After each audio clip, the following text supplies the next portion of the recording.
Well, hi again, everybody. Welcome to another episode of 100 Yards of Football. And today you are watching Baseball Legends of the Past. I'm Harper LaBelle.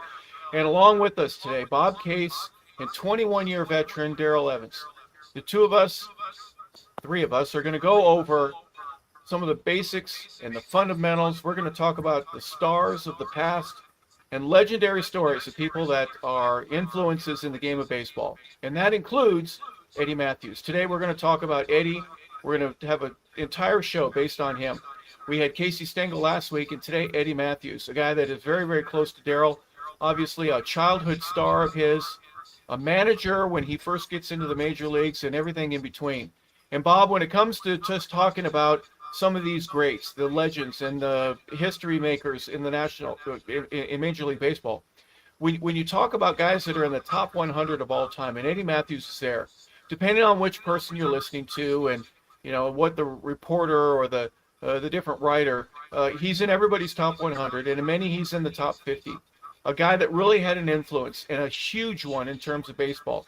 And at a time when the media and the ability to see these guys in person was so limited, for him to have such a legendary status was certainly a tremendous impression. The numbers speak for themselves, and we'll talk about them throughout the show. But is there anything in particular, before we get to Darrell, that was a surprise to you in researching Eddie Matthews? Go, wow, I had totally forgot about this. I know how great he was, but he was one of those guys that had such a tremendous influence. His power, his average, a five-star player, if you'll allow me to say that, and then just somebody who really had legendary status written all over him. Yeah, Harper. As a kid growing up,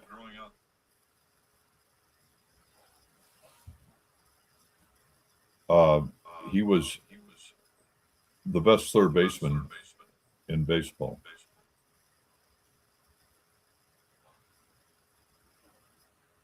And both leagues.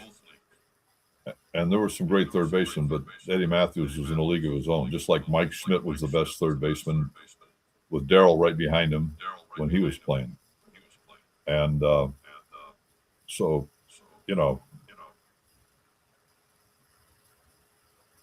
I feel being in Milwaukee, he was never really appreciated like if he'd been in New York or one of these other places.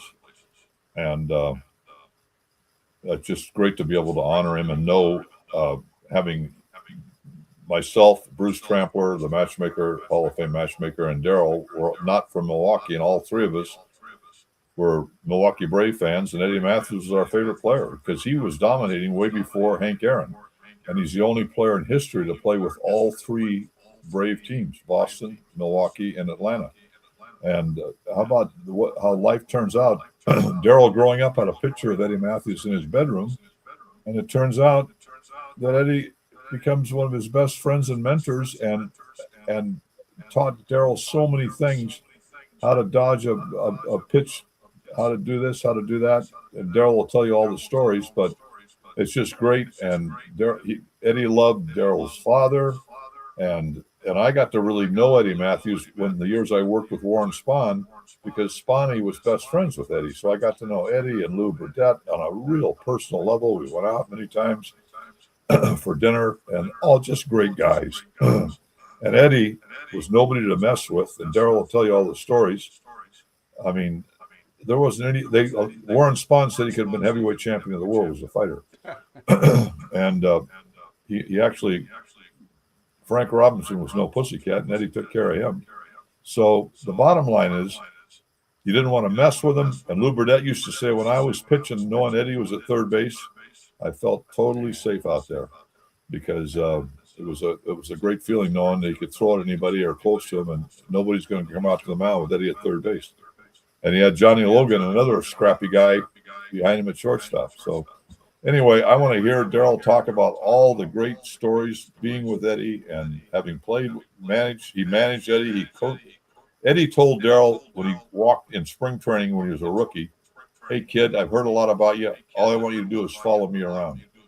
And how about Darrell, when he couldn't wear 41 with the Braves because it was retired, he wore 11. But when we went with the Giants and the Detroit Tigers, he was wearing number 41 in honor of Eddie, and that says it all. So I want to hear from Darrell. Well, I'll just, there's so many ways. So to set the scene, so I was 7 years old when he was on on the first cover of Sports Illustrated, which and well, Bob knows, but we were anticipating this sports magazine, something else that came out. There was not the other stuff here. It was just all of a sudden, and then it was like, oh my gosh, that's the guy that I love. I don't know him, but I know, and I grew up in Southern California, and I'm a Braves. The Milwaukee Braves are my favorite team because of Eddie, because of seeing the baseball cards or reading everything I could about him, and then when they had that article about him in the Sports Illustrated and everything else, and it just I didn't know all that off the field kind of stuff, that he was such a leader, that everybody respected him because of him, because of his presence. There's certain people, Harper, that in clubhouses everywhere, when they walk in or when they're in there, you know it, and you appreciate it, and as you get to know him, you go, oh my God, I could go to him and ask him anything, or he's going to come up to me. That's part of growing when you first get to the major leagues. And my first time ever was in spring training in West Palm Beach, and of course my favorite team. I don't know how many people knew that. The players certainly didn't know that I was walking in on, but I walked in on, Hank Aaron, and Eddie Matthews was well, he was becoming a coach. He was just there at first. He was just there to be a spring training coach, but I didn't even know that's how it worked. But anyway, and then you walk in, and then you try to gravitate towards them, but at the same time you don't want them to see you watching them. But it was like I couldn't get enough. It was like, oh my God, I can't wait to talk to him. I hope he could talk to me. And after the first day, like I said, and sitting there, kind of nobody knew me. I came from the A's organization, so nobody knew me at all. I didn't know any of the other players, even the young guys. I hadn't even played against them in the minor league, so I didn't know. And the first guy came up to me was Tommy Aaron, Hank's brother, and said, "Hey, listen, we heard about you and all this kind of stuff." And he goes, "Listen, when the meeting's over here, Eddie wants to talk to you." Oh my God, that was a moment in my life that guys aren't supposed to faint or be all flustered, but oh my God.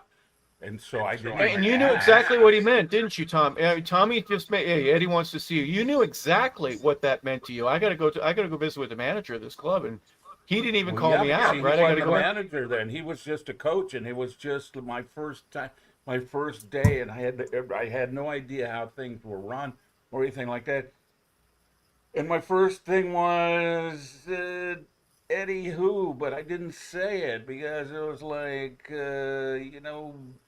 hoping that, oh, Eddie wants to talk to me. I get to talk to him, or he's going to tell me stuff. Oh my gosh, I would have done anything to get some advice from him before, whatever, and or just to be around him. I remember, the first time you get autographs from those kind of guys when you're young. I mean, it's why you get the autograph, because you want to be around them. You want to, because they had that presence.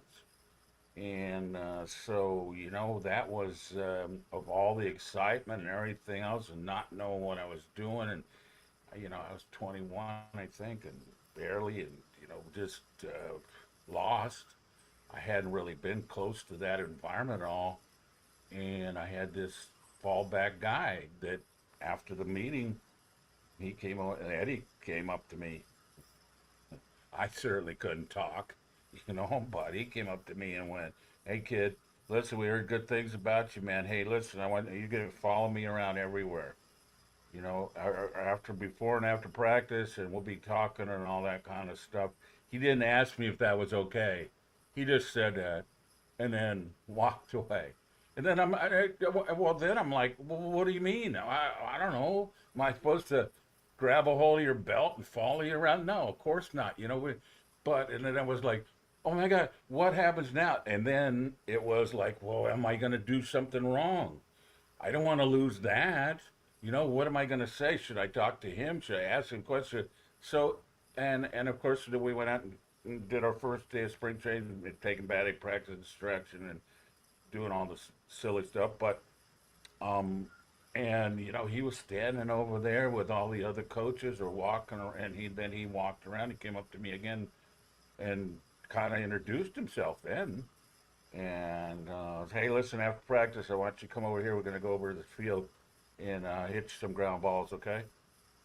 No, he didn't say okay. Eddie never kind of went, is it okay if I'm going to do it? It was just that unspoken thing that, oh, yeah, okay, whatever you say, I'll follow you, whatever you do. So, um, does anybody ever Every have that sentence happen? ended with a period or an exclamation point. There wasn't a question mark at the end of it. This is what we're going to No, do. of course not. But it wasn't a bad thing. It was just matter of fact. Like, hey, you know, come on, we're gonna go have some fun over here afterwards. And is that okay with you? No, he didn't ask me. It was okay. It was like, oh my God, like I said, you know, you get there's two things. I guess some people talk a lot when they get nervous, but I was respectful. That's how I grew up. It's yes or no, sir. And I know you were telling the story about, you know, when you first you meet one of the coaches and you call him coach because that's the way it was down below. But then when you get to the top, it's like, well, like you said, your story, Harper was like, no, my name's Eddie. Don't you ever call me coach again? And I'm not. Do I call you player? And so, you know, that was the first one of the first lessons. I had no idea how things work, especially at the top, because you know at the top is much, much different from getting there, from high school and college and and minor leagues and everything. It's completely different because you're going up to the level competing with the people that um, are so good that you don't even know how good they are. You don't know why they're so good. It's so different, but it was so great to have him, my idol, the guy that I emulated in the front yards all the time, hitting left-handed and playing third base. I love playing third base because you know, it was a challenge. Hit it here, hit it harder, come on, and all that kind of stuff. You know, okay, I'm going to catch it anyway. And so when I got with Eddie, that first day, hit me ground balls, hit him as hard as he could. At first, I'm going like, oh, is this the way it's supposed to be? You know, and it's like, oh, you know, you knock him down and everything you got to. I mean, that's what you learned how to do, or that's what you knew was required. And he just kept hitting him. And then, you know, he gets up and then he moves up from home plate, and I'm halfway up and hits bullets again. And you're like going, oh my God, this guy's a maniac. And never kind of really said anything until maybe halfway through. And he goes, hey, listen, you know what? You're doing good at blocking stuff, but maybe you ought to try to catch one once in a while. Oh, well, Really, yeah, I'm he trying. let you Yeah, know that but there was still some work to do, right? yeah, well, you know, so yeah, he was like, because I was trying to please him, and he knew that right away. He was like, hey, you know what? You don't have to take this abuse. And he goes, hey, listen, so, you know, after that first day, too, I had bruises all over me and everything else. And, you know, I didn't get any sympathy from him. You know, how we do it there is like, you know, somebody come and punch you where you're bruised and all that kind of stuff to go, hey, how's that feel? And you know, that was, and he goes, "Hey, listen, it's okay. Girls like bruises, so you'll be all right." So you know, just he had such a great way of putting things to know, and I think because he found me knowing that hey, I was going to do it. He was testing me, see what I would do and how I would go about it. And he had just become a coach, so he had just finished playing. So he expected me. He didn't know how to be. He didn't know what a coach was, but he was trying to pass it along. And that, at the bottom line, that's what Hank, and him, and all the great players. That's what they get pass this along. You know, the only way we're going to win is everybody gets better. And it wasn't jealousy. It wasn't envy. Even some of that you get in the minor leagues where you know, some of the other players like, oh, well, I hope he does bad so I can go past him. But you know, when you get to the top, it's just the opposite. So hey, right in the fire right away. And I wasn't playing because I just made the major leagues, and I'd only played like 4 months in the minor league. But they already knew about me, which kind of made me feel good. I didn't really realize that till later, and it's like, wow, why is he talking to me? And they gave me number 2 at first instead of number 92.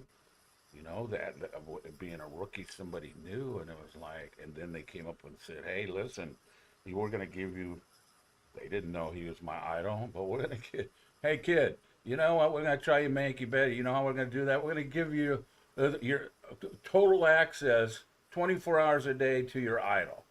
Man, that was incredible.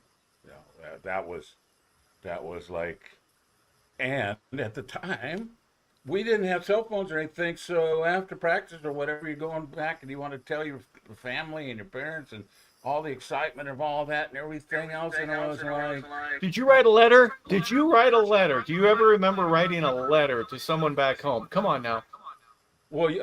yeah. We only had to because if we ran out, we didn't have enough coins to go to the payphone. We had to write letters. It was like, and when you went to the payphone to call somebody, you didn't know if they were going to answer. And they didn't know if you're going to call. So there's lots of frustration with that. So yeah. And I guess that was kind of cool because then you got to write down your thoughts, that stay forever. And, but there was so much going on, stuff I had no clue about. I mean, yeah, I knew how to play baseball. I knew I was good. I knew all that kind of stuff. I'd already competed. I've done good and all this kind of stuff. And then all of a sudden, now I'm going, yeah, but you don't really know anything, kid.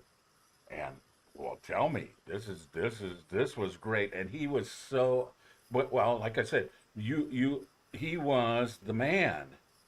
He was the guy. He walked in. You knew he was called Captain Eddie. Well, so all the players loved him. And look at the players he was playing with. And he just won the World Series. And that Sports Illustrated cover, I guess I don't know how much it means to everybody, but it means baseball players and especially the guys at the time. They weren't competing to get on that cover. Nobody ever told them that.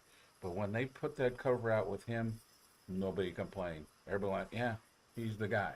So And how do you think, Darrell, how do you think Eddie felt following your whole career when you made the cover of Sports Illustrated with the Detroit Tigers? well, yeah.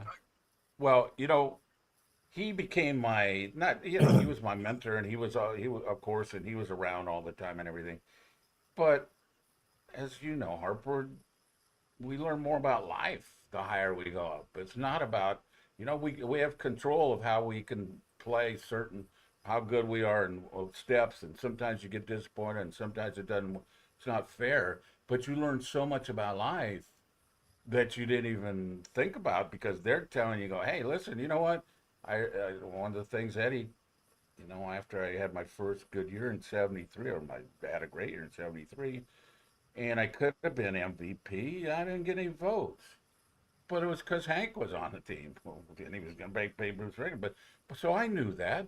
But I remember Eddie coming to me afterwards, after that year, and going, D, he goes, listen, have a great off season. When you come back, listen, you put yourself in a place where they're going to expect that every year.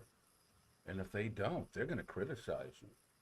And he goes, you have to learn how to handle that. He goes, just remember, the people in this room, the people that see you, the people that play against you, they know how good you are. You don't have to be impressive to anybody else, and the numbers don't mean anything. And he always, what he always told me is that intimidate the pitcher. You don't want to throw to you. Make sure you're scary. Like, oh, nobody ever said that to me, and that was what he worked on all the time. Don't hit it down to third base because I'm going to catch it. I'm going to put you out.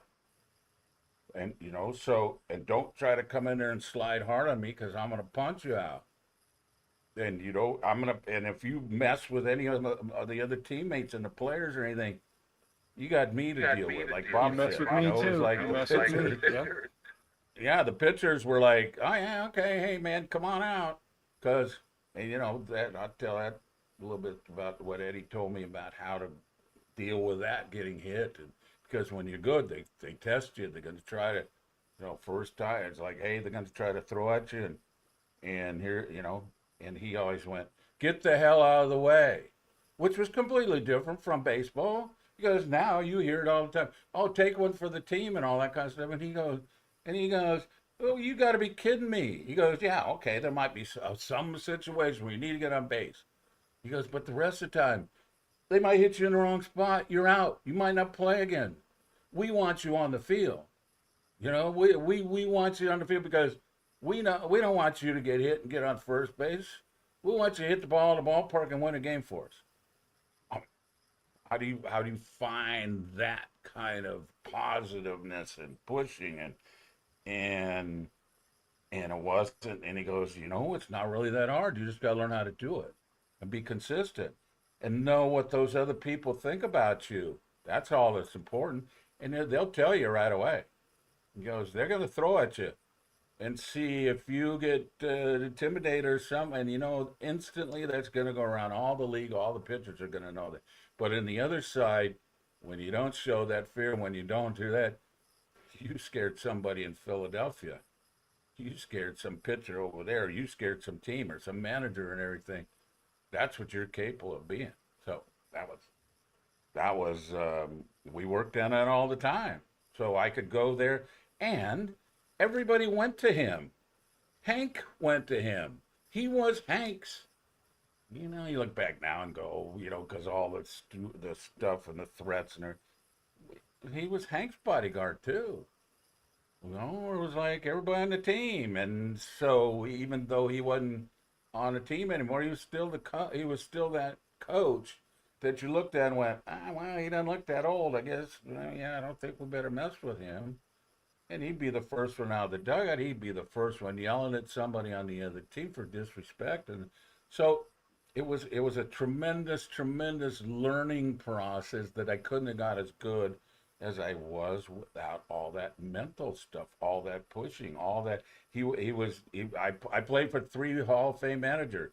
2 of them were Hall of Fame players, Frank Robinson and Eddie Matthews.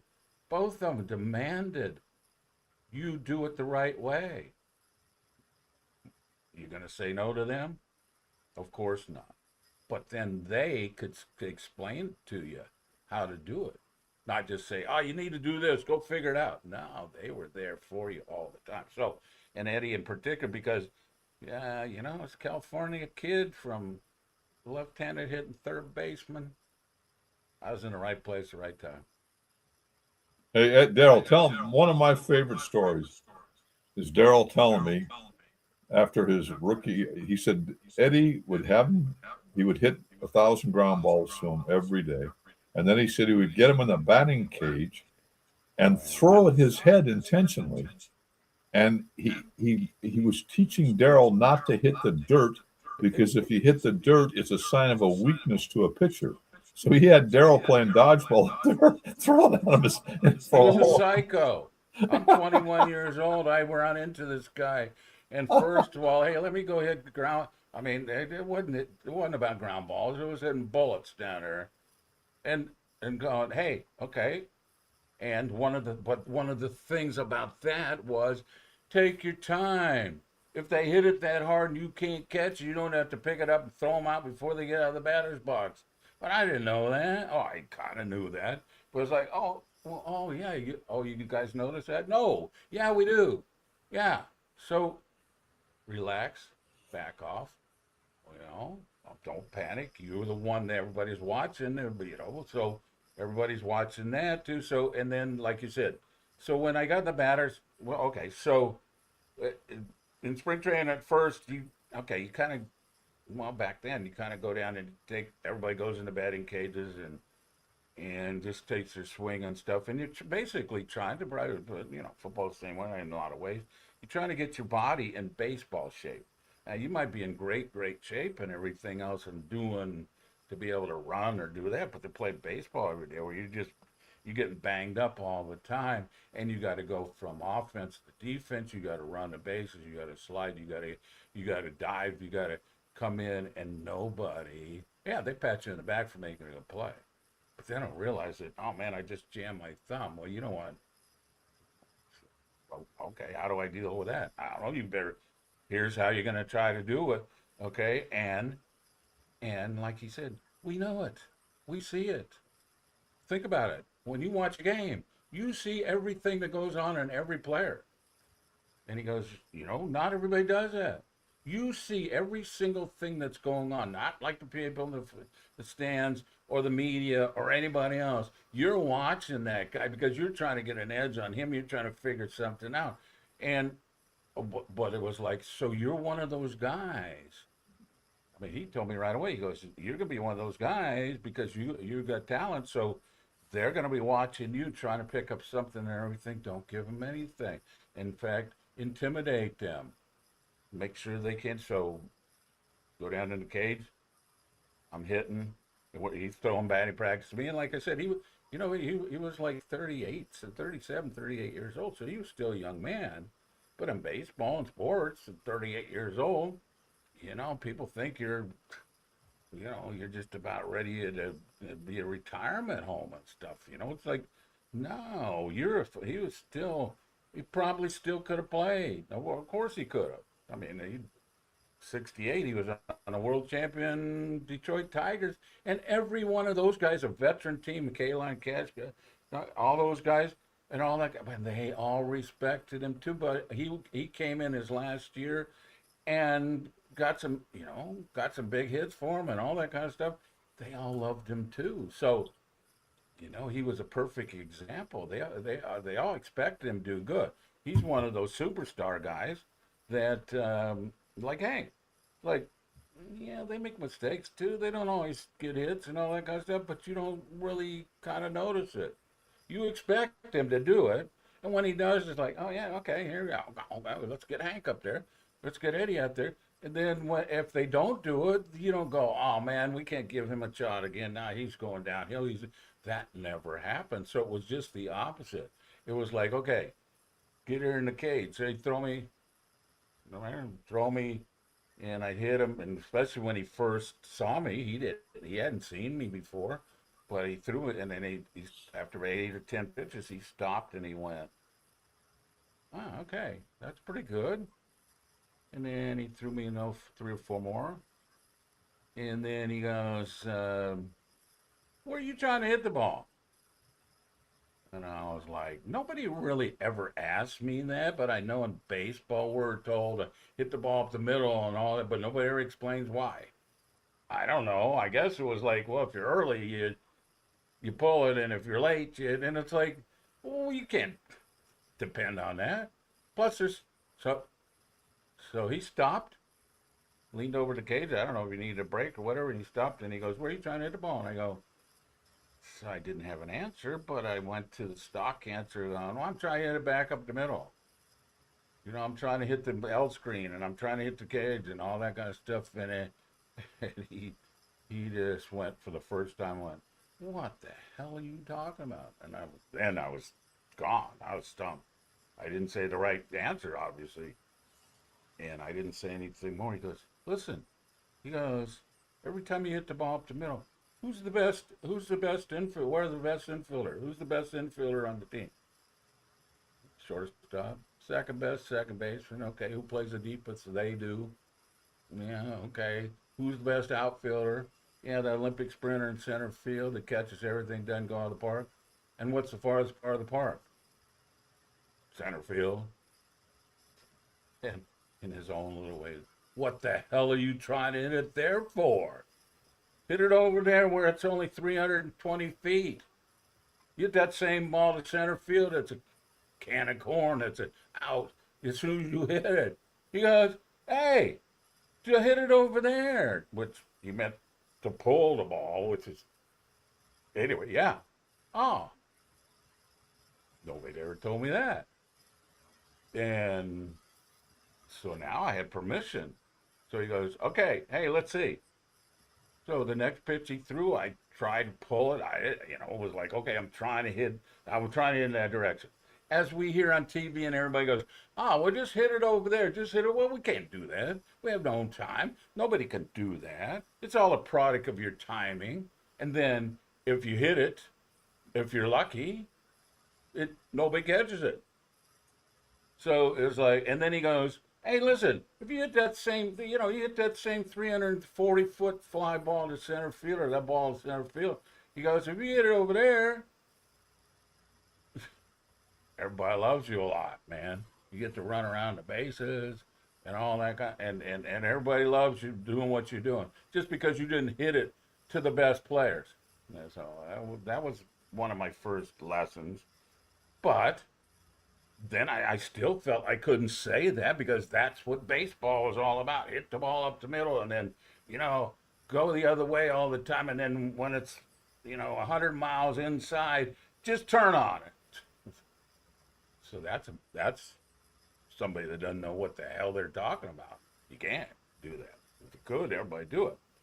So, and then, oh man, I remember, it was like, okay, so hit it to right center instead of hitting it to center.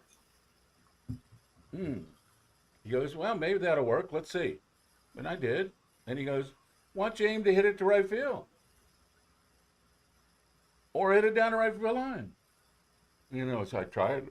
Okay. But I couldn't do it very well. So he stopped and he goes, okay, listen, here's what I want you to do. Where do you like the ball? You guys. Where does everybody like the ball? Yeah, I think 99% of the little leaguer, everyone else they like the ball inside, right? On the inside part of the play. Yeah, because why? Well, because you can hit it harder. No kidding. Well, how are you going to get people to throw you on that place when they figure out they're just going to throw you away and all that kind of stuff? What are you going to do about it? And I was like, another question. I don't know. He goes, so all I want you to do is don't move. All I want you to do is look down your feet, put your back foot 4 inches closer to home plate, and hit. Don't think about what you got to do after you do that. You got to stay in and all that. No, you can already hit. Put your back foot 4 inches closer to home plate. I was like, why? I didn't say why, but he goes, so listen, think about that. You just picked up home plate and you moved it 4 inches closer to you. And that guy can't do anything about it. He's now got to throw more balls that are going to be on the inside part of the plate. That same ball that was on the outside corner is now 4 inches closer to you. So it's not as tough a pitch to hit. But if you start looking for that one, then they can get in there. Look inside. You like the ball inside? Set yourself up to hit that ball inside, get closer to the plate, and go, come on, throw it. Let's go, throw it. It's like, okay, but I was down the cage, so it was like, and he goes, okay, let's see. Oh my God, I hit the hardest ball I'd ever hit in my life the next pitch. Because I was doing what needed to be done, what I was capable of doing. I guess, people say, well, not everybody's capable of that. Well, look at all the greatest hitters. I'm not talking about Rod Carew or Tony Gwynn. They're not the best hitters. We're talking about Ted Williams and Joe DiMaggio and Eddie Matthews and Hank Aaron and Frank Robinson, Willie Mays, and Mickey Mantle. They all pulled the ball. But they were, I guess it's always been in baseball. Oh, no, you can't do that. You're not capable to do it. How do you know? Well, because your size and you didn't do it before and all that. Yeah, because nobody told me that kind of works out. We got the films now. We got all the stuff in baseball that measures they measure, for a while it was like the angle. And then they got away from that because like, oh, no, you're not trying to hit fly. Yes, you are. And that was another thing about all the players. So why would you want to hit on the ground? Hit it over everybody's head. Sometimes you're going to hit over the outfielder's head. But if you hit over the infielder's head, you only got one guy to beat. And that ball's probably coming pretty hard. So you got a better chance if you hit the ball in the air, and that's what guys are doing now. That's what so many of them are saying, well, I used to hit balls in the ground too much. Now I'm hitting the ball in the air. Oh, no, you can't do that because you got warning track power and you're going to pop it up, which is all bull. It's all that negative, no, you can't do this. So he was pushing me to go, I guess he saw somebody, I don't know, he hadn't coached before. Or I guess he was as a player, coach should coach, and you see how guys are and all that kind of stuff.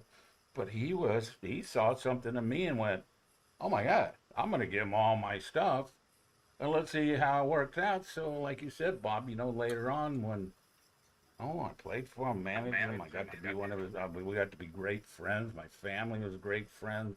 I'll tell you those stories and all that kind of stuff. But he was that guy that comes along that nobody would dare walk up and go, "Oh, you can't do it that way." Well, let's talk a little bit about his past and where he came from, if you don't mind. Eddie Lee Matthews was born on October 13th, 1933. He was in Texarkana, Texas. He moves to California when he was about 6 or 7 years old. You mentioned this a little bit earlier, Darrell. You talked about him being a California guy, even though he was born in Texas. And Bob, this is something that you and Bruce and some other people have mentioned. He's a California guy. Even though he wasn't really born there, he came from there. He went to Santa Barbara High School and his early career and all that kind of stuff. Talk about the influence, Bob, if you wouldn't mind, just the early days and what he meant and the legendary status that he was able to make with his power, with his ability. You don't know everything about him. You know just enough to where he's one of those guys that you want to follow. Well, like I said earlier, when I was a kid, having been a Milwaukee Brave fan, Eddie Matthews was my favorite player because he was a tremendous fielder.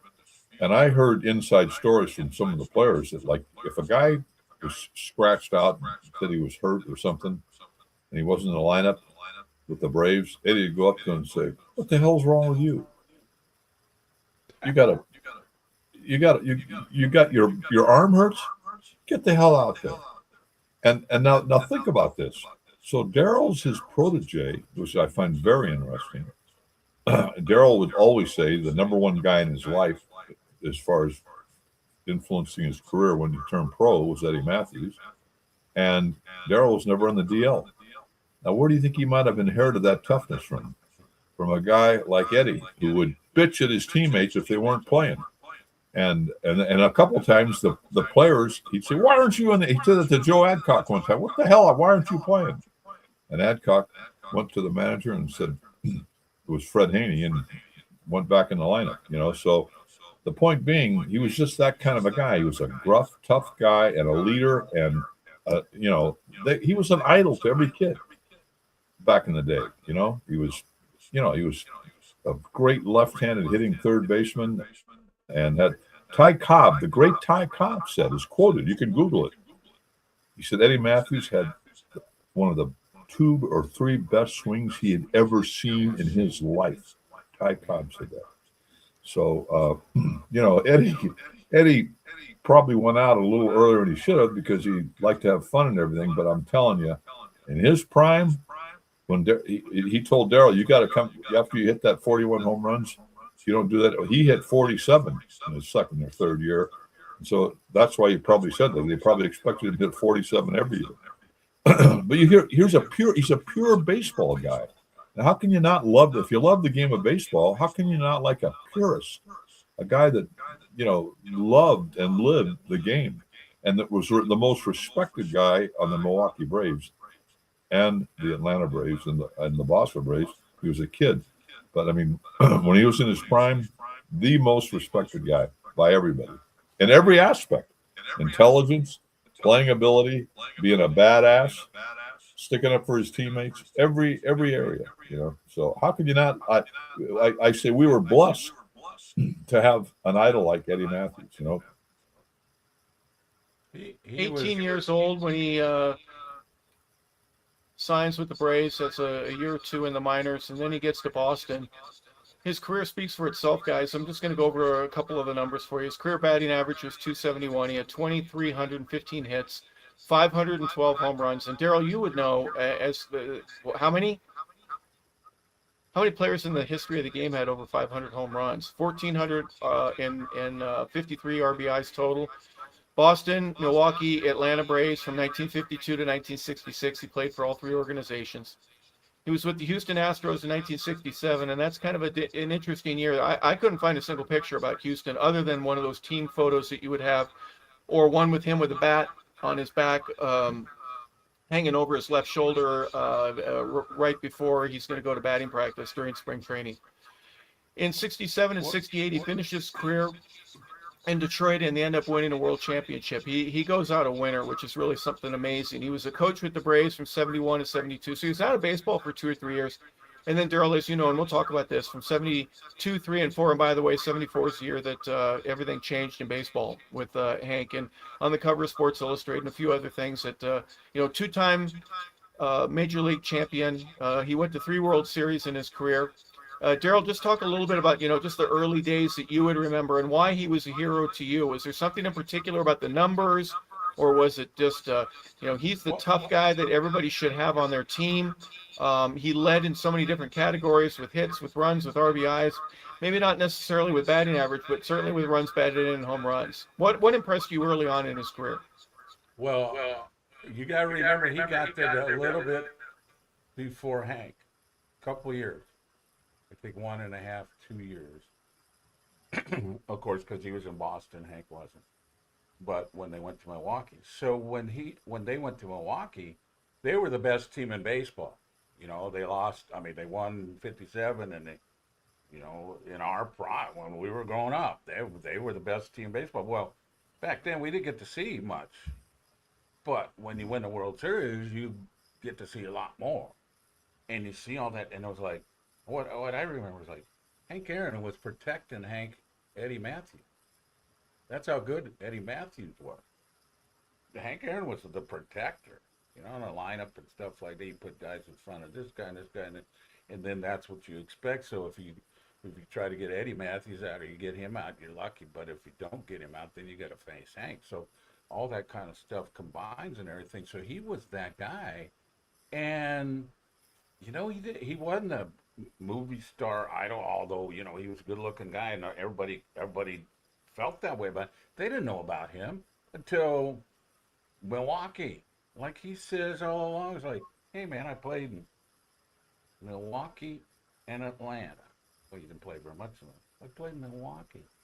And then, like you said, you couldn't find pictures in Houston because nobody knew him. Kind of, I mean, people did, but they didn't know anybody through the Braves. I know Bob, and I know they were the best team in baseball. My God, he wasn't the only one. They had. Hey, Darrell, talk a little bit about. I found a picture here. Eddie's just crossing home plate. He's shaking hands with Hank there. Hank's ready to come up. I mean, what type of pitches do you see that are different when you know the guy right behind you is dangerous? But guess what? I'm pretty dangerous too. Go ahead. You better throw to me because you're going to try to throw around the guy that's next. And what type of difference that makes and what he's looking for at the plate and how he was able to take advantage of getting better pitches. Well, like he taught me. Get close to the plate, look in, and get ahead in the count. And that's what you did, because when you got on top of the plate, you intimidated because the last time I saw Tom House, who I hadn't seen for a long time, he became the guru for Brady, and and he had the ball that Hank hit and all that kind of stuff. Good friends, Southern Cal, USC guy, and all that. And I saw him, like, I don't know, a year and a half ago, 2 years ago. And when I walked up to him, and I had my son, Derek was there with me. And we walked up to him, and it was like, oh, Housey, how you doing? We used to call him Peter Poobah, but so that's a different story. But anyway, and he lit up and all that kind of stuff. We were having fun and everything. And then he goes, and he talked to Derek, and he goes, you know what? Your dad learned how to hit this pitch here, which is in and up. So apparently I didn't know, but that was where my hole was, where the pitchers try to throw there. But it was this far away from my danger zone too. And that was the thing. They're gonna have to come in and walk you. Just like he said. Yeah, well, they walked me and Hank was up. Just like I took my whole career. I got to hit third in front of Hank. My job was get on base or hit a home run. And that's what, it was like, that was another permission slip to go, I mean, that's the way I could do it? Yeah. But, and so it was like, okay, get on top of the plate and intimidate them because they make a mistake. You're not just going to hit a single to the opposite field, which is what they want you to do, which I hear all the time on TV. Like, oh, hey, just hit it to left field. Well, that's what the frickin' pitchers want you to do. Well, it's like, no.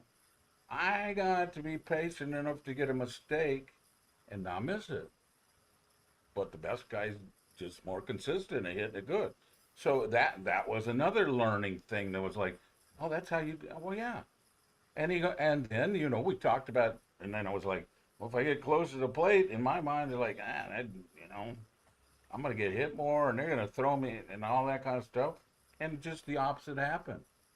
I only got hit 33 times in 22 years. And you walked That's it. 1,605 times. But Well, yeah, Harper, but what I and they just didn't do it, and this goes with Eddie. They didn't do it because when I was at the University of Atlanta, Hank was behind me. They didn't want to put me on.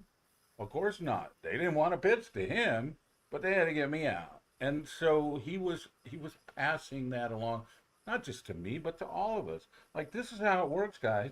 And you know what? They can't do anything. One of the things, and this goes back to growing up, and Ted Williams was the best hitter of all time. Everybody says, well, I had his books, I had everything, I learned everything about him, all that kind of stuff. And he was the one where his book, besides the hitting, there's there's 6 balls across, 6 balls down in the strike zone. That's all you got to hit. If you swing at some that aren't in the strike zone, you got to make outs more often. Well, then when Eddie went, well, listen, you just picked. Basically, what I did was I picked every time I went to bat, I picked up home plate and put it where I wanted it to be. I told them, hey, listen, you can't change. I'm going to change you. You're going to throw it over there, but there's a little more danger zone there in that place. And so that puts the pressure on the pitcher. And then you realize it, and then you go, oh, yeah, okay, that's it. And, it's funny now after I haven't played for 30 years, 40 years, I hear from my pitcher buddies and go, oh, yeah, well, we didn't do a very good job pitching. I go, well, okay, yeah, but they didn't tell me that then. They're trying to intimidate me. So it was always had that guy behind you and the guy that was going to yell at you when you didn't do it. It was like, I don't want to hear if you're hurt. I don't want to hear any excuses. Go up there and do it. You've already done it, so do it again. And it was that pushing, that was that parent thing, that we didn't deserve it from a guy like him. I mean, he was the one that went through it to get to where he was, and then he wanted to pass it along. So those stories were all in between, not during the game and all that kind of stuff. But it was like, he used to tell me all the time, he goes, well, hey, you got the best player in baseball. Watch him. Watch everything he does. There's a reason why. After a while you go, wow, yeah, because he does the same thing over and over again. People talk about now, it's like, oh, you got to have a plan and all that kind of. No, it's all about making adjustments.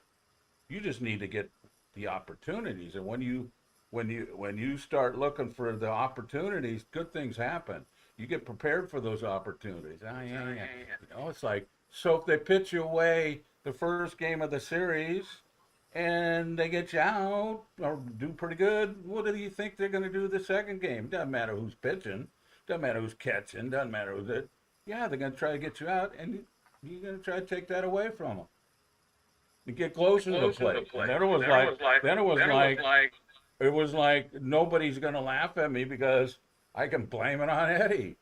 Well, how come you stand so close to the plate? Because Eddie told. So it was Talk about his swing too, Darrell. There's a certain aspect. I got a picture here. His hand placement for the load, and then the swing here on the right hand side. For those that aren't able to see, I've got 2 pictures of Eddie as a young player. The barrel of the bat is just slightly below the hands. The hips are just ready to roll. I mean, his technique was just flawless. Well, like Bob said, Ty Cobb, out of the blue. Oh, he didn't know him. Eddie was a lot younger, but he immediately saw him and came right out and told everybody. It's one of the greatest swings I've ever seen. So, how did Eddie get that swing?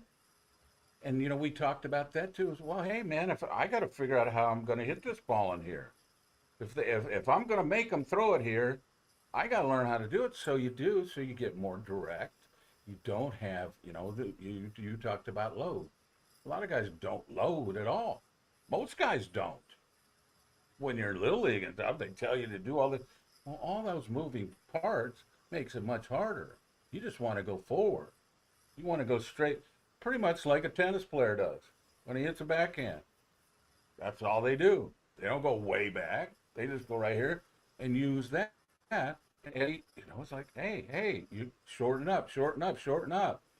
And if you shorten it up, then you got more time to decide.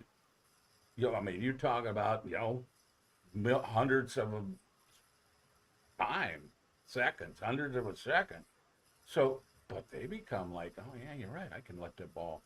I'm gonna let that ball travel. I just wanted to get closer to me because I'm too quick. Then the results. So the results were what he watched all the time and went, hey, what are you doing? Figure it out yourself. And I tell that, pass that along to everybody. It's like I ask, doesn't matter. The young kids, the parents, the minor leaguers, the big leaguers, all those guys. I've always asked them, and so who taught you how to hit? Because this is what Eddie asked me. Who taught you how to hit? I'd say, my background, I got my family all played, and even my mom and stuff. And Vin Scully used to always give my dad shit about, oh yeah, well you learned from hitting from your mom, and my dad would be, no, I didn't. A little bit, okay, whatever. But I learned how to hit by myself. I took all the things, the good and the bad and everything that everybody told me, but mainly I watched somebody else, the best hitter, Ted Williams and Eddie Matthews and Hank Aaron. I watched how they did it. Now, they all look like they do it different, but when you knock it down, they have to be ready earlier than you realize. So they were always that. So if you have a big load, you have all these moving parts that have to be more consistent, and it's hard to do. So whenever I needed something like that, it was like, hey, you turn it in too much. You turn it into what? All the little things. It wasn't like, hey, keep your shoulder in because you look like a fool. No, that wasn't any of that at all. I mean, we all know that. We get embarrassed when we come back. But when you come back and you got somebody like him going, hey, that was a great swing, man. Good swing. And he knew, but hey, you could take a great swing and just miss it by a hundredth of an inch a bunch of times, to foul straight back, or it's a pop up, and everybody's, oh, there's another pop up. But in your own mind, it's like, man, I just missed that by. He's gonna. Hey, Harper, do you know what just hit me? I got to say this. It just hit me on this podcast. In the history of the great Hank Aaron's career, who were the two men that batted in front of him more than any other two men? Eddie Matthews and Darrell Evans. And there's 926 home runs batting in front of Hank Aaron. Those two guys. That's pretty cool. I mean, now think about that. I never thought about that until right now. They batted in third in front of Hank more than any other player. It was the greatest moment, the scariest, when I got put in the lineup in 1972. Well, 71 actually, but I wasn't. They brought me up and they kind of replaced. I mean, Clete Boyer was a third baseman, and then I was doing well enough where they decided. I guess I don't even know what happened, but Clete Boyer was a great player. Former Yankee and All Stars and all that kind of stuff, and he could still play. But I got lucky enough to. We're going to call you up and we're going to play you. And they hit me third in front of Hank. Now, it was like, oh my God, look at the lineup card and go, it was like, I didn't even start back. In the minor leagues, I started at the top to see where I was on the lineup card, 1 through 9. I didn't look below 3 or 4 because I always hit 1 or whatever. But when I got to the big leagues, and it was like you walk in the clubhouse and you don't know if you're playing or not. So, I mean, after a while, you expect it. But then I would look at that lineup card, and I would start from the bottom. Yeah, I'm hit 7th, 8th, whatever. We're like typical rookie and new young guy. Okay, we put him, get his feet wet and everything. No, they hit me Eddie recommended me hitting third because I was patient. I'd already proved that everywhere, I kind of. And, in 71, I had 19 home runs, whatever. But it was all from learning from look at that, the two greatest home run partners. And I got to be great friends with them, teammates, my manager, my idol, and Hank. I mean, if you can't learn from that, if you can't put yourself in there because you see how tough they are, you see they're not, like they told me, it's like, hey man, you're gonna have to back that up now. And I had, when you have a good year, and you're gonna hear all this kind of crap, and everybody's like, well, he didn't do as good as last year. He's on the way down. All this. He goes, you're gonna have to listen to all that. Cause no, I didn't know that, but they told me that ahead right after my season. Hey, listen, don't be listening to any of that crap. You know what we think of you. So he was that guy who was passing that along from the Boston Braves, and then they finally win a pennant. They win a World Series in Milwaukee. He's a big part of it. He got the 2 game-winning hits, and then who had all the publicity back then? I don't know. Was it equal between Eddie and Hank? Probably, because they had so many great players, But any other situation would have been, oh, Eddie Matthews is our leader. Well, we all saw that. Bob and I saw that. The kids all saw it. The people that really love baseball went, oh, yeah, Hank Aaron, he's awesome. And yeah, of course. But look at this guy's almost as good or maybe even better. So he had that. But he was so positive all the time. He was so outgoing all the time. Not just patting you on the ass, but kicking you in the butt and telling you and going, hey, listen, you need to hear this crap. You're not doing what you're supposed to be doing. This is and you can do it. So it was so everybody gravitated to him, of course. But before we even knew about him, when he was younger, look, they called him Captain Eddie. So, you got to look back and go, yeah, I wasn't there, but I know exactly what Johnny Logan and Lou Burdette and Warren Spahn and all these great, players thought of him. Like, what better is that for Warren Spahn, the greatest left-hander of all time, to say, hey, I wasn't worried about anything because Eddie was always going to get in the way. So not, you don't know him until you get to know him, and then you try to figure out. Like now, we're trying to figure out how did all that happen when he was growing up. What was he doing? No, he was always the stand-up guy, no matter where he was, and then he took it along like he always told me that, hey, take the responsibility, and then nobody can criticize you. You take it. Yeah, when you do good or you do bad, you take the responsibility, and that's what he always did. So he always, Hank wasn't perfect, close, wasn't perfect, but Hey Harper, I he's a want to guy. show you. I want to show you a picture of Darrell and Eddie when Eddie was managing him in 1973. It's one of my favorite pictures. I hope it shows. Can you see it? Well, think about this. So everybody thinks about this. In 1973, we had one of the best hitting teams of all time on the Atlanta Braves.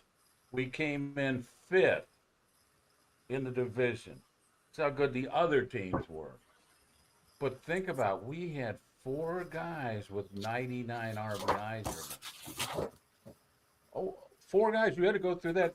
Then you had to go through Dusty, and you had to go through Mike Lum and Ralph Garr, who had won batting titles and everything. We bludgeoned people, but we couldn't keep them from beating us. Rico Cardi. It wasn't because we didn't have good defense. It wasn't because we didn't have great pitching. It was because we were playing against the Big Red Machine and the Dodgers, who were 2 of the best teams of all time, too. So you learn all those little things that change games, that get you to the end where you win one more game in that series. So you go out and you win 2 out of 3 and you're feeling good. instead of winning 1 out of 3 and blowing a lead or not playing good or making a mistake. And that all adds up over the course of the year. And at the end of the year, you're going, oh, shoot, we could have done, yeah, we could have, but we didn't. So we had to, then you got to, how come? And then you got a leader like that going, well, every day, hey, come here. What the hell were you thinking? In front of everybody. Not always. I mean, he did that in front of Hank. He did that with Hank sometimes. Oh, we didn't take it as much. That anyway, we understood. But hey, come here. What are you doing? You got to get better so we can win. You got to get better because if you're not better, then we don't have a chance.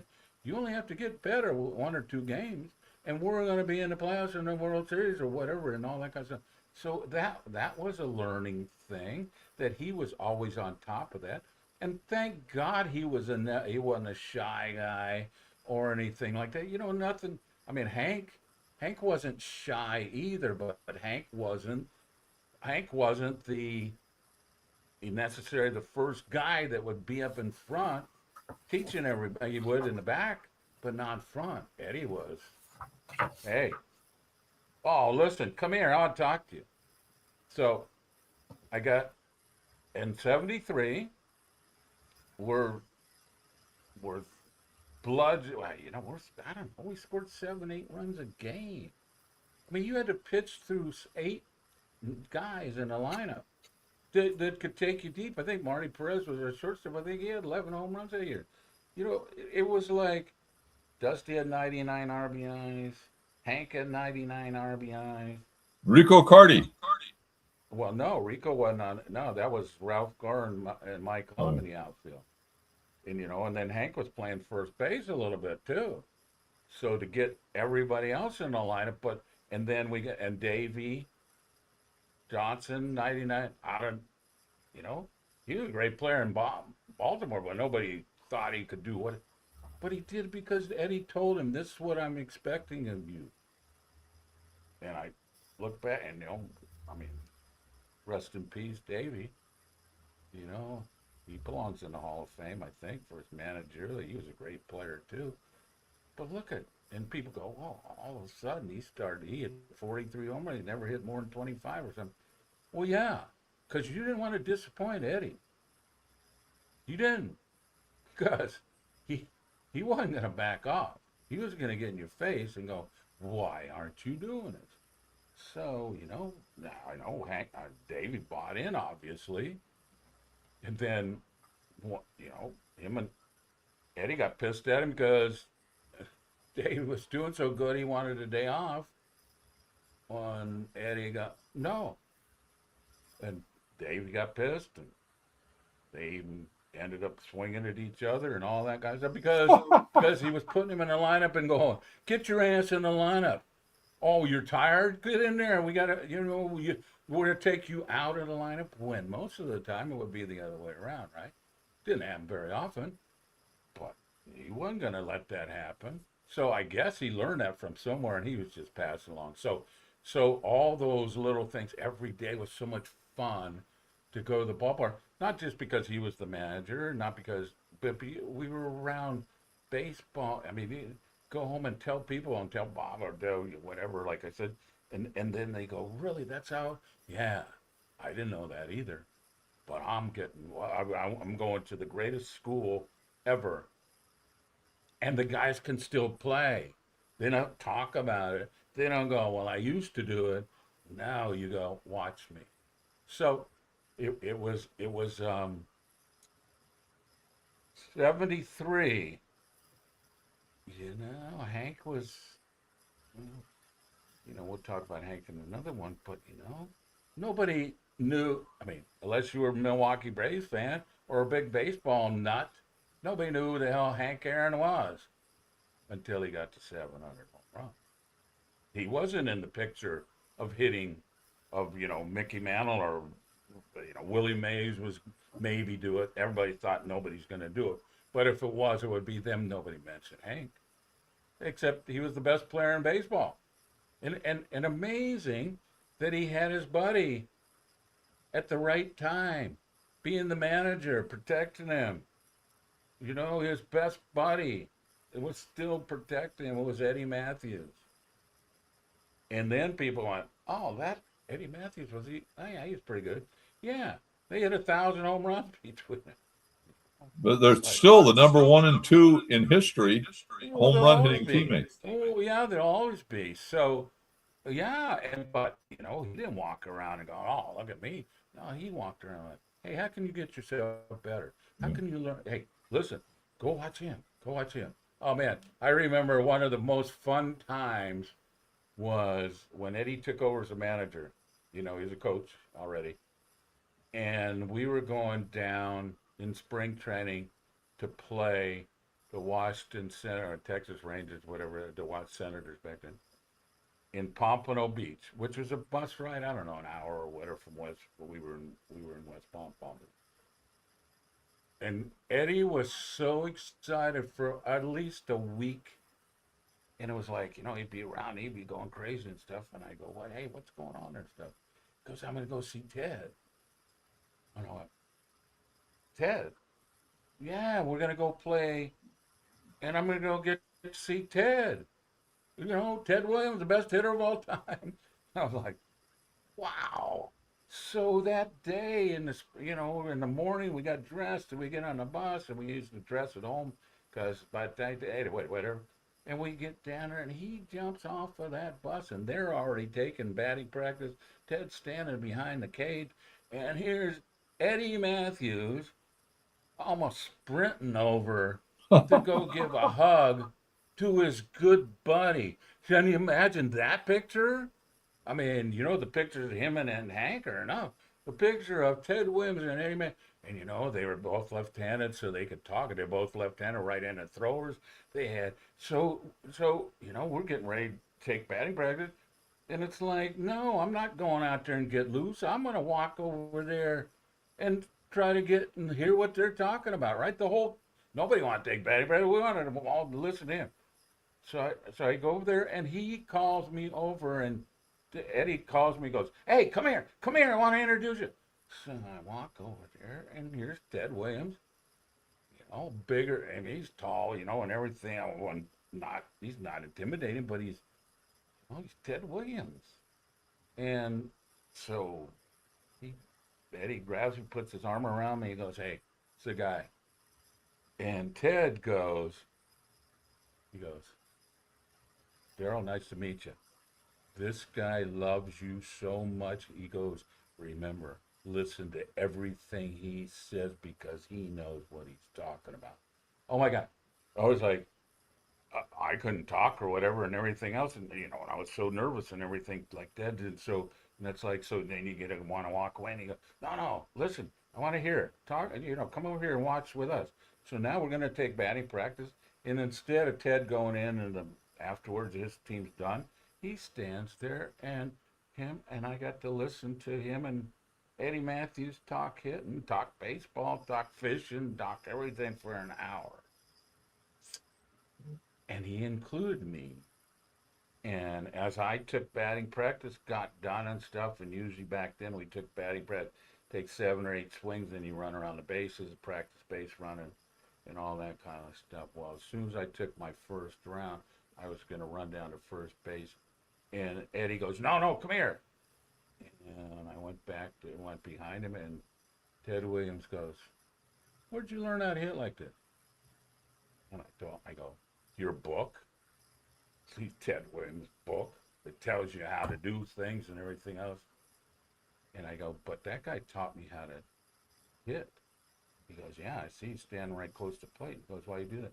Because I want them to throw the ball. And then I got to work on that. I got to hit the ball. Oh, yeah. Ted Williams was. So I remember that happening. You're on cloud nine. You're just like, you're so distracted. You're looking at Ted Williams. Look at Ted Williams all the time during the games, even, and all that kind of stuff. And then knowing that those guys loved each other. They respected each other as much as anybody could. So now you realize you're around this guy all the time. You can't get enough. And he's making you laugh. And he's being sarcastic.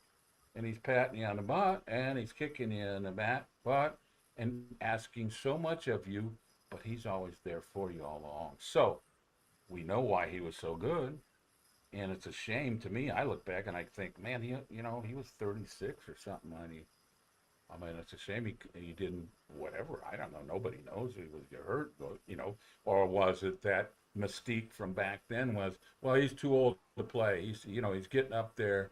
Yeah, he's not hitting 400 anymore. Yeah, he's not hitting 40 home runs anymore. So we got to get rid of him. He's still better than most people, but we got to get rid of him. It's like, yeah, because otherwise you got to pay. So that's always been kind of the point of it.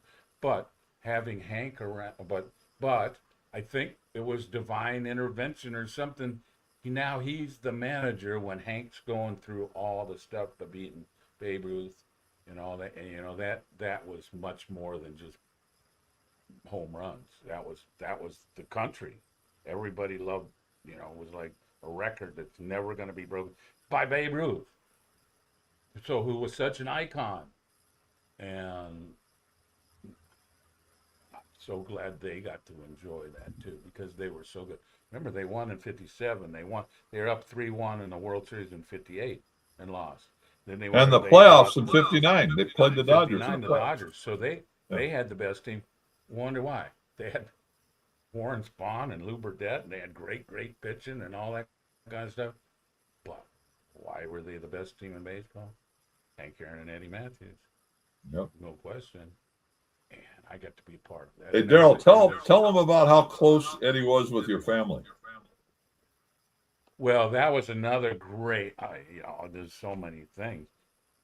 My parents, my mom played professional softball. Our aunts, my dad's brother, my mom's uh, dad, my grandpa pitched for 20 years, 25 years in Mexico and all, and whatever. So of course, all my family, I was around baseball all the time. And now they would, and my dad and my mom, every time my dad would have his vacation where he worked at Jet Propulsion Lab, made a lot of the designed and engineered the parts that went out in space for NASA and everything. Well, whenever he had his vacation, he'd always take it in the summer so they could go to different ballparks because growing up in Southern California, the Pacific Coast League was there and all that kind of stuff, so they could see a lot of baseball. But then when I got to the major leagues, they wanted to see all the ballparks, make the tour and all that kind of stuff. So he would take 2 weeks off, 3 weeks off, or whatever, a week at a time, and a week you go to two different places usually. So they would get on, follow us on the planes. And after a while, the Giants loved him so much they let him be in our charters, which never, I don't know, that probably never happened before. But because they were always around and everything else, so when I first made the big leagues, of course, they were all excited about being around and everything. So they would always go and then so we were on the road and all that kind of stuff. Come back after the game, and then we go, mom and dad, we had dinner or whatever we have, go and we come back in to the hotel because, supposed to have curfew and all. Well, you don't play 6 months, play 3 months in a row. You're men. You don't need to. I mean, there's rules, but you need to figure out how to best do things. But anyway, come back. Well, when Eddie was managing and when he was coaching too, that the players weren't allowed to go in the hotel bar, and which is a good thing, I guess. And so every time we'd come in, my mom and dad with me, and the other, a couple aunts and uncles sometimes and all that, that we'd walk back into the hotel and go up to bed or go up to the room or whatever, and as we were walking by the bar, Eddie was in there sitting in there with Lou Burdette. Him and Lou were best buddies. They were sitting in there, and you could hear them all the time, and they were laughing, had everybody laughing, telling stories and all that kind of stuff. Well, one of the times Eddie just happened to turn around, and I was like, oh man, I love to, to introduce my parents to him. So I went in there and introduced him, and he got up, gave my dad a big hug and stuff, and was really nice to my mom and everything. They started talking and everything, and then he goes, And after 5 minutes, we're talking. He goes, "Hey, get out of here, Dick." My dad's Dick Evans. "Ellie, I want to buy you a drink," because he wanted to talk baseball with fans. And so they became, everywhere we went after the games, it was like, you go do your own thing, man. We're going to go sit and talk baseball with Eddie. So my dad became, his confidant and or whatever, because he respected him. And all that kind of stuff. So he was always around and always that. So my dad would come and go, "Oh man, I can't believe what he was talking about, what he said." So it was a wonderful thing. So in 1983, I made the All-Star team, which was the best All-Star team to ever make, I think. All-Star game. Because that was in Comiskey Park, and that was the 50th anniversary of the first All-Star game in 1933. So in 1983, especially at Comiskey, Old Ballpark, and all that kind of stuff, they had the All-Star game, and I was, Mike Schmidt was the starter, of course, and then I got picked to be a backup. Yeah, because anyway, whatever, deserved it. But so we were in San Diego, and my family used to always come down to San Diego too, because from LA it was just a hop, and on the whole weekend I'd have 30 or 40 cousins and everybody else down there watching the games against the Padres. Well, I find out Saturday night after the game that I made the All-Star team, and it's like, "Hey, you got to get there, and so you're going to leave." Okay, for one Sunday after the game, fly to Chicago. Okay, great. Well, my parents were there, so I went, "Oh man, this would be great. I asked them, you guys want to go with me?" Because it was the special All-Star game. Well, what had happened in the 50th, they had I guess offered to bring in every guy that was still living that had made an All-Star team. So what they ended up doing was there was about over 100 former players there that were still alive that could make it. Some too old, but some of them whatever, to come to this special All-Star game. So, well, my mom and dad, I took them with me, and so they went. We got to the ball, so we got there Sunday night kind of late. Well, the next day is the home run, or not, the old timers game, which is what they used to have. Those guys would dress up, play 3 innings, 4 innings, get one at bat, get a standing ovation. Everybody loved it, wanted to see him again, and all that. Well, all these guys were there. Well, so Monday morning, it was like, "Come on, Dad, get up early. I'll take you to the ballpark with me." Because the players we take batting practice and workout and all that kind of stuff, take pictures and everything else. But it was like, "Oh my God, we're gonna get to meet all these famous, our idols and everything else." And so I take my dad. Well, my mom goes, "No, I'm going with you." And I go, "Well, you can't go in the locker room." "Oh, no, I'd sit up in the stands." And so, okay, come on, let's go. So we get to the ballpark and walk into the locker room. And, as an all-star, you don't know the other guys too well. Maybe you played with them, but most of the time you played against them. So it's an interesting, fun type of deal. But it's a serious thing in baseball. You can't fake it. You can try your best, and you're going to try to beat that other team for bragging rights and everything. So walk into the clubhouse with my dad, and my mom goes, "Okay, we'll put her up in the stands." And there was people up there, other people up there, so she was fine, sitting up there waiting for everybody to come out and all that. So we go in there, I walk in, and there's about, I don't know, 15, 20 guys making a bunch of noise, uh, laughing and everything, off to the side of the clubhouse. And it's like, I look over there, and it's like, oh my God, it was Roger Maris and Mickey Mantle and Warren Spahn and Eddie. And all of a sudden, they're playing cards, doing whatever they want. And all of a sudden, Eddie turns around and goes, "Oh man, I've been looking forward to seeing you, man. How you doing?" And all that. "Hey, come on," and all that kind of stuff. And I go, "Okay, I'll put my stuff." He goes, "Not you, Dick. Come on over here. I want you to meet all my good buddies here." And we're just to my dad, out of the blue. Come on and be one of the guys. So he spent the rest of the time with them. He had the crew cut. He had the same look they all had and all that. He was big and all that kind of stuff. He But wanted Eddie nothing to do Matthews, with you. Is that right? He wanted nothing. Get out of the way. Your no, father later is on here. he later Get on, out yeah, of I the come back. way, Okay. Darrell. But Let your dad come here. It's oh fantastic. my What a God, so great I story. didn't know how close they really were, but yeah, I think you got a picture of that. Of Here's a my picture. dad You got to see this, Harper. This is Darrell's dad on the right. on the right. And, He's Eddie. smoking big old Winston who's Camel that filterless. smoking guy Who's that guy? That's before my hair turned white, and I was a drunk then. But anyway, but the main thing is Dick Evans and Eddie, who were such great friends. I mean, what a great picture, And Dick loved baseball, and Eddie loved baseball, and they loved to have a few beers and talk baseball. Well, I mean, they were men's men, Yeah, I mean, absolutely. My dad was in, he was in World War II, and all of our families and all that kind of stuff. And Eddie, of course, everybody appreciated those guys and stuff. And then finding out that, oh my God, it's because, and I look back now and I go, Eddie he wanted me to do so good. He was always encouraging, always like.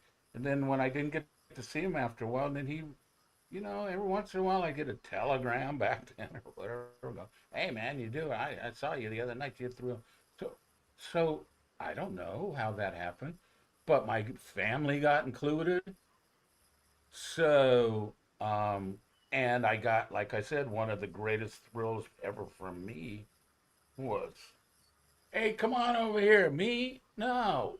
Dick, come on over here and meet my mommy. Like I said, Not you. Get out of the way. Yogi, Get out of the way, kid. It was like, oh my God. So afterwards, so I go get dressed and all that kind of stuff, and we were going to hit, I don't know, 3 o'clock or something like that. So we're sitting around talking to the guys, and they're getting, and all of a sudden some of the noise goes away. They get up, they got to put their uniforms on because they're going to go out there and stand around or whatever. So they go out, so they're gone. They go out, and now it's like, oh, okay, I'm gonna go out there. Oh, and then I go, oh man, I got to see Dad, how's Mom doing? He's like, we hadn't seen her for 5 hours, 4 or whatever. So we go out so my dad was gone. So I assumed he was outside with him. I go out the tunnel, and I look around kind of in the stands, and my mom's sitting there close. And she got all kinds of people around there, all having fun. Everything's fine. I go, you okay? Oh yeah, I'm having a great time. Everything. How's your dad? And I go, well, I've got to tell you. And then I looked down in the dugout, and there was like 15 of them in uniform, and he was sitting in the middle of them, and it was like surreal. I go, Mom, oh my God, Mom, come here, look. And she peeked around the dugout, and Dick Evans was one of the guys. And it's, I mean, you think about what you dream about, what could happen. Something like that could never happen. And unfortunately, next year he had cancer and passed away in '84, and I think. But I never, seeing that proud on his face that he was one of the guys, and it was Eddie Matthews that brought him in to the fold. And all those guys treated me, Yogi and Maris and Mantle and all those guys. They're all like, oh yeah. How about Moose Scarron, Roger Maris, your dad? They all had crew cuts. It's hilarious. Right.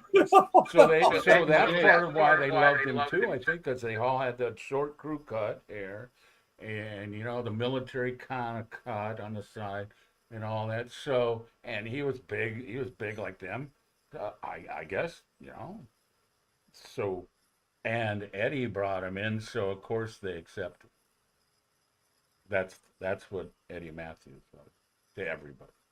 And how about Darrell and I and the Hall of Fame matchmaker Bruce Tramper? All three of us loved Eddie, and I'll never forget one of the saddest days. We drove from Los Angeles to Santa Barbara to go to his memorial, And it was really an amazing tribute to him. And I remember Johnny Logan was there, his teammate and buddy from Yeah, the they walk. didn't. You know, they didn't invite. They didn't invite everybody. Yeah, I don't know. I, well, I think guys were invited, but it was in Santa, whatever. So I was blessed to be one of the, Johnny Logan and I were the two ball players, yeah, and but it was so. I never thought that he ever got his due. Of course, yep, we're talking about him now, and he doesn't. I mean, people still go, "Wow, he was one." Yeah, like you said, yeah, always rated one of the top 100 all. Yeah, for what the last 100 years, almost 80 years. This guy was one of the best players in baseball, and all the players that saw him play all said the same thing about him. And then I got to be around him and see what a tremendous, more than a ball player, what a tremendous person he was. yep. And he was such an inspiration. No, of course for me, but everybody else. It was like, oh yeah, He would be a poster child for the word man. If you wanted a poster child for the word, that's why he got along with Darrell's dad. He was the same kind of guy. They were men, same kind of real guy. men. I was lucky that's what I grew up with, a man like him, Yeah. where excuses, everybody's got them, but I don't want to hear you again. I remember. So we're in 73 probably. I don't know, 73 or 4. Now people go, oh yeah, well he was there when he was the manager for Hank and all. Well, no, 73 was when Hank was catching up. That was when all the people discovered him. And when you think about it, so Eddie protected Hank when it was like, oh, come on, you got to be out there. And just like, no, Hank wants to play. We want to win. He wants to play games. So he taught us, Eddie, like, hey, you know, make it easy on him. There's pressure. There's all kinds of. It's not pressure, not bad pressure. It's just that people want to be there. They want a piece of him. They want part of him and everything. And all he wants to do is go play and be a good teammate and have fun and everything. So Davey and I, when we ended up hitting 40 home runs, so the first teammates ever to have 40, and that was Hank hit in the home run the day before the season was over to hit his 40th. Nobody talks about it. He was 39 years old, by the way, too. Well, and so, but he had his best friend and manager that everybody, oh yeah, oh, I mean, people were threatening him and everything else and all that crap that was going on. And Eddie was the one that stood up for Hank, because what happened was in '73, Hank hit 713, one behind the Babe. Now, I don't. Most people out there not weren't around then. That was one of the greatest things to happen in the world. For somebody to beat Babe Ruth in baseball, I mean, that just was infallible. That was a record never even come close to. All of a sudden, somebody is, and they had to find something wrong with it. They had to go, well, no, he's not as good as Babe. No way, and all that kind of stuff. And it was like, what? No, Hank never said, and Hank never said. He goes, I'm not trying to replace Babe. I'm trying to break his record. And but so many people wanted to be controversy. I mean, even look at Bowie Kuhn came out and said, well, he's got more bats than Babe, so if he breaks the record, we're going to put an asterisk on. Well, you know, he got death threats for that, so he should have. Because everybody was so excited to be around it, whether you were an opponent or not. I mean, think about the pitcher. Al Downing, what a sweetheart, great, great, great pitcher, gave up the home run and stuff. And at first, people were like, oh, wow, what did you think about that? Did you just throw it down the middle? It's like, what the hell? You think that we didn't compete? He didn't try to get Hank out? Of course he did. And if it happens, he's going to be linked with him forever. But they Yep. respected those guys so much. And Eddie was the guy that had to take care Bowie Kuhn, or Hank hit tying home run opening day in Cincinnati, and then we had a day off, and then we're gonna play one more game, and then we're gonna go home for like 12 days in Atlanta. Well, would have worked out really good if you could predict and go, yeah, we want it to be done in Atlanta. It's home team, hometown. Although, anyway, they didn't really appreciate it too much. But so Eddie was, going, okay, hey, well, you know, we're going to sit you out and let you do it at home. Well, I don't know if Hank was okay with that. I doubt it. I think he wanted to play and come what may, whatever happened. But think about it. That was a time when we all thought that Hank was going to hit a home run every single time up. Yep. And if he didn't, we were disappointed. He made that part of the time, he made the whole country watch every at bat. They didn't used to do any of that kind of stuff, but they come in and go, oh, Hank Aaron and all that kind of stuff. And then, so Eddie was protecting Hank all this time, all the things behind the scene. And everybody was like, oh, no, well, it's not really that great. It's not really going to mean that much. So Eddie was always that guy on his side. So um, I remember he made a mistake. Come here. What the hell were you doing? Now, you might not do it in front of everybody. But if you did it the next time, then he'd do it in front of him. He knew it. That's how it worked. Well, his amazing career for 17 years in the big leagues, he managed, he coached, he was a part of the game for most of his adult life. This young kid who grew up in Texarkana and moved to Santa Barbara, 12-time All-Star, played in 3 World Series, 2 of them he wins. He was a 2-time home run leader in 53 and 59. His Wow. number 41 was retired by the Atlanta Braves, and he's obviously in the Braves Hall of Fame. And in 1978, with 80% of the vote, he was inducted into the Major League Baseball Hall of Fame in Cooperstown. Bob, final thoughts from you regarding Eddie Matthews, the amazing career and the person that he was, and how much of an influence he had on your young life, middle life, and then obviously here today, we still want to honor him.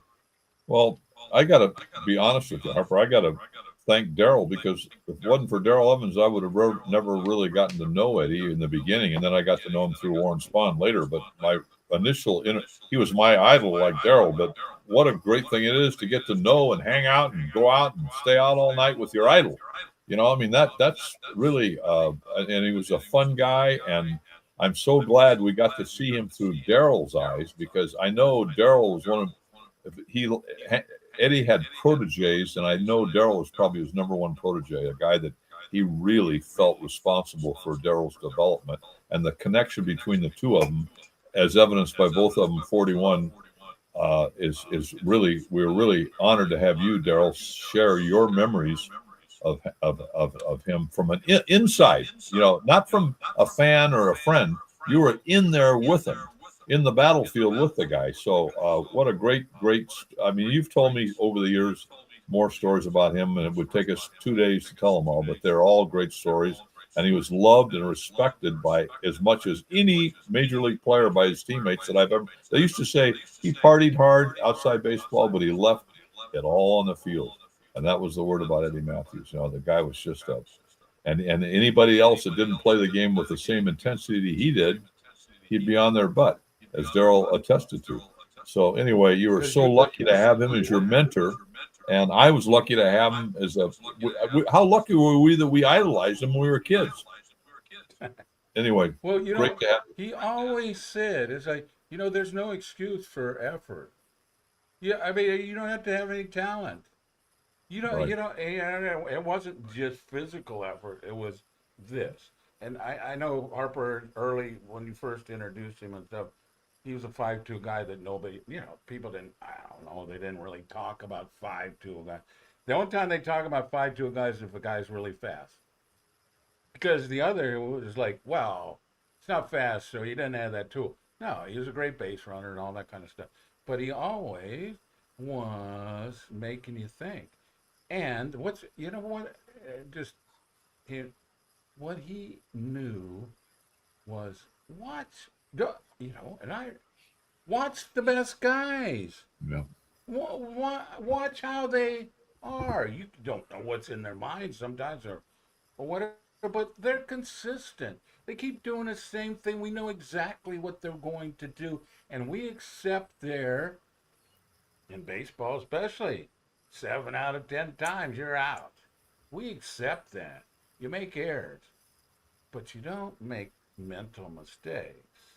And that gets overlooked because guys are so physically overwhelming. You know that in football, same kind of thing. It's like, oh yeah, yeah, okay, well this guy's unstoppable. But no, in baseball, it's like, no, it's like we love guys like Jeter, right? How did he get to that one place in that play? Well, because he thought about it ahead of time. That's why. I mean, I talked to him, and I know because I did that. Eddie made me do that, or he didn't make me. My family made me do that. You better know everything about your job, because if you don't, you got a chance of getting beat. Eddie was the same thing. Hey, if we know what's coming, if we know, we got a better chance of winning, and it's a more equal playing field. So he was always. That's why he always reminded you. He didn't let you get away with mistakes. And that it was like, to me, it was like when I was growing up, I didn't want to disappoint my dad or my mom, so I didn't do things maybe that some other people might do. I didn't want to, because not because of the punishment, but because I didn't want to disappoint him. I respect him so much, and that's what I got from Eddie. It was that. That's always what was going to happen, and it was. We were blessed. I was blessed so much to have teammates I had, but to have somebody like that, and look at what he did for my family too. He loved them and gave them the thrill that you can't buy that. So he never got the publicity and the he was beloved by almost everybody, but then it's like, well, yeah, but he wasn't that. He was the man to everybody. He was the guy you wanted to be like, and that's why we all emulated him in the front yard, trying to figure out how he hit. And I was trying to do it just by watching him, and I did it sometimes, and he was proud of me, and I appreciate that. Well, incredible influence that he left not only on you, Darrell, and obviously we want to thank you for the personality of bringing so close a situation that it touched you in many different ways to our audience, and they've got a very unique look. It's not just the stats, it's the character, it's the enthusiasm, it's the love and passion for the game, it's the discipline and all the things that are associated with it. And that was being transferred from one generation to the next, and from one person to the next. And we want to say thank you to your dad, Dick Evans, for being just a cool dude. And Eddie wanted to bring him around and put his arm around him and say, hey, hey, Roger, hey, Mickey, come here. I want you to meet a buddy of mine. And no, get out of the way, kid. I don't want to see you. What a great story. So thank you, everybody, for tuning in today. This has been 100 Yards of Football, and you are watching a new show that we put together with Bob Case and Darrell Evans called Baseball Legends of the Past. And today, it's been with Eddie Matthews. We want to thank everyone for looking at this show and just taking a minute to get a different perspective about one of the legends of the great game of baseball. So for Bob, for Darrell, myself, Harper LaBelle, I want to say thank you for tuning in, everybody. We appreciate it. If you like the show, please subscribe and tell a friend. We also